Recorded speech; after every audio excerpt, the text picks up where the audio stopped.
नहीं। क्या सोच रहे हो भांजे? यही तो अवसर है। देखो, वो निहत्था भी है और अचेत भी। अब जाओ, जाओ, इसका लाभ उठाओ।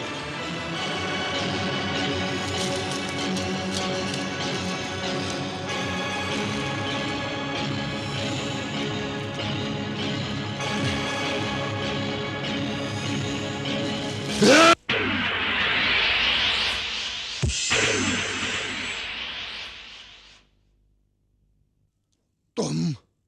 हाँ मित्र। तुमने मुझे रोका क्यों मित्र? इसलिए कि केवल मैं ही तुम्हें रोक सकता था मित्र। किंतु क्यों? इसलिए कि जो कार्य तुम करने जा रहे थे वो तुम जैसे वीर योद्धा को शोभा नहीं देता मित्र। अरे अंगराज करण, तुम भांजे दुर्योधन के मित्र हो या शत्रु?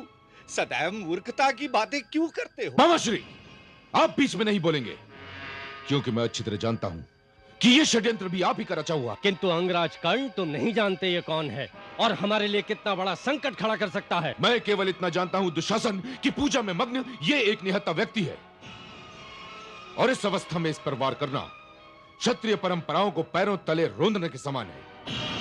यह न्याय नहीं, घोर पाप है। युद्ध में धर्म अधर्म नहीं, विजय और पराजय का प्रश्न होता है, और विजय पाने के लिए उचित अनुचित का ध्यान नहीं रखा जाता मित्र। तुम क्या समझते हो, यदि पांडव मुझे निहत्था पाएंगे तो क्या वे मुझे छोड़ देंगे? मित्र दुर्योधन, मैं ये नहीं जानता कि पांडव क्या करेंगे, परंतु ये मैं अच्छी तरह जानता हूं कि मेरे आदर्श मित्र को क्या करना चाहिए। तुम कोई साधारण व्यक्ति नहीं हो मित्र। तुम तो हस्तिनापुर के युवराज हो, कल के होने वाले सम्राट हो, और मैं ये कदाचित नहीं चाहूंगा कि आने वाले समय का इतिहासकार यह लिखे कि महान कौरव सम्राट ने अपने साम्राज्य की नींव एक पूजा में लीन निहत्थे व्यक्ति के शव पर रखी।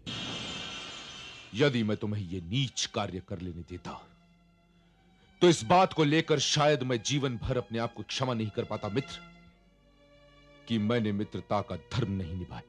तुम इसकी शक्ति से परिचित नहीं हो अंगराज। इसे केवल तभी मारा जा सकता है जब यह अचेत और निहत्था हो। ये ठीक कह रहे हैं अंगराज कर। प्रणाम दादाश्री दुर्योधन, प्रणाम गंधार नरेश, प्रणाम दादाश्री दुशासन, प्रणाम महारथी कर्ण। आप धन्य हैं।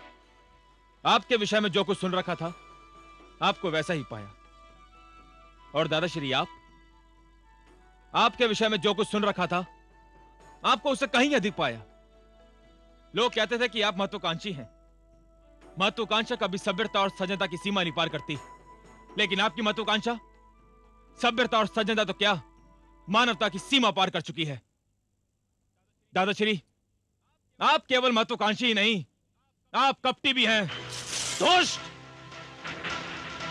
मैं तेरा वध कर दूंगा। मुझे दुख है दादाश्री कि आपने यह अवसर भी खो दिया। मेरा वध उसी समय संभव है जब मैं निहत्था या अचेत हूं, परंतु दादाश्री अब तो ना मैं निहत्था हूं और ना ही अचेत।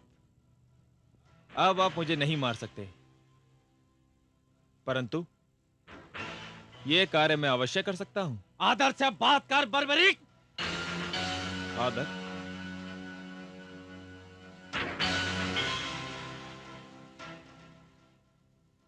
एक कपटी का आदर, एक कायर का आदर। आदर का अनादर है दादाश्री।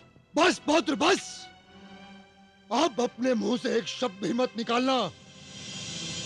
अब तक तुमने जो कुछ भी कहा मैं उसे सुनकर पी गया केवल इसलिए कि मैंने अपनी अंतरात्मा को नकार कर तुम पर छिपकर कपट से वार करने का जघन्य अपराध किया था।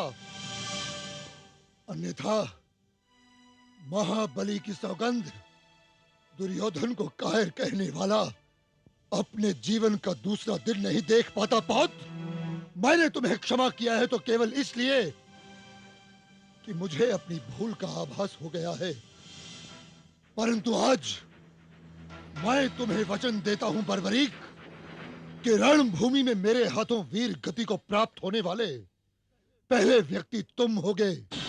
तुम।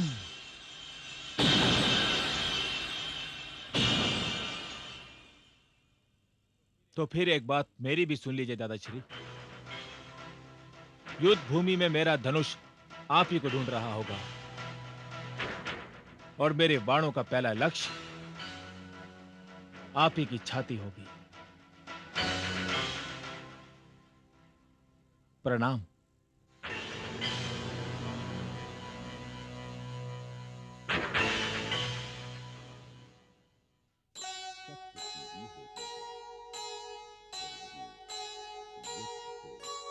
बल से बल टकरा गया, लड़ी आन से आन, वीरों की ललकार से